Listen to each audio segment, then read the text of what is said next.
Milestone ট্র্যাজেডির নিহতদের প্রতি শ্রদ্ধা জানিয়েছেন স্কুলটির শিক্ষক ও কর্মকর্তারা। সকালে স্কুল ক্যাম্পাসে দুর্ঘটনা কবলিত ভবনটির সামনে ফুল দিয়ে শ্রদ্ধা জানিয়েছেন তারা। এ নিয়ে আরও কিছু খবর জানাতে মাইলস্টোন ক্যাম্পাস থেকে আমাদের সাথে যুক্ত হচ্ছেন আশরাফুল আলম আকাশ। মাইলস্টোন ট্র্যাজেডির 1 বছর আজ কি করেছেন বা করছেন স্কুল কর্তৃপক্ষ, অভিভাবক এবং সহপাঠীদের চাওয়া কি?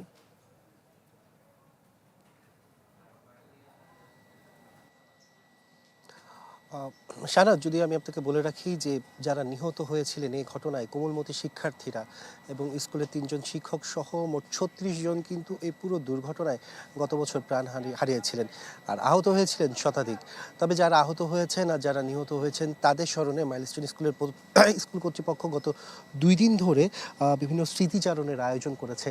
আজকের দিনটির কথা যদি বলি তাহলে আপনি দেখতেই পাচ্ছেন যে এখানে একটি অস্থায়ী যে স্মৃতিস্তম্ভ সেটি কিন্তু স্থাপন করা হয়েছে, যেখানে সকালবেলায় শিক্ষকরা আর স্কুলের যারা প্রশাসনিক কর্মকর্তারা আছেন তারা মূলত ফুল দিয়ে শ্রদ্ধা জানিয়েছেন। এর মধ্যে আমরা দেখেছি বিভিন্ন জায়গা থেকে বেশ কয়েকজন অভিভাবকরা আসছেন যে হায়দার আলী যে হল যেখানে আসলে এই বিমানটি আছড়ে পড়েছিল সেই ভবনটিকে এক নজর দেখার জন্য। আমরা এর আগেও দেখেছিলাম আসলে ঘটনার পর কিন্তু এই স্কুলে প্রবেশ বন্ধ করে দেওয়া হয়েছিল, যেন ঢাকা সহ বাংলাদেশের বিভিন্ন জায়গা থেকে যে আছড়ে পড়া যে ভবনটি যেখানে বিমানটি আছড়ে পড়েছিল সেইটি দেখার জন্য, স্মৃতিচিহ্নগুলোকে ধারণ করার জন্য আসলে অনেকেই এখানে এসে জট পাচ্ছিলেন। সে কারণে কিন্তু তখন থেকে এটিকে এক কথায় সিলগালা করে দেওয়া হয়। নগদ নিয়ে এলো হার নামানা হার অফার। সর্বনিম্ন 10,000 টাকা রেমিটেন্স নগদে পাঠালে থাকছে স্বর্ণের হার জেতার সুযোগ। সে কারণে বাইরের কেউ আসতে পারেনি এখানে।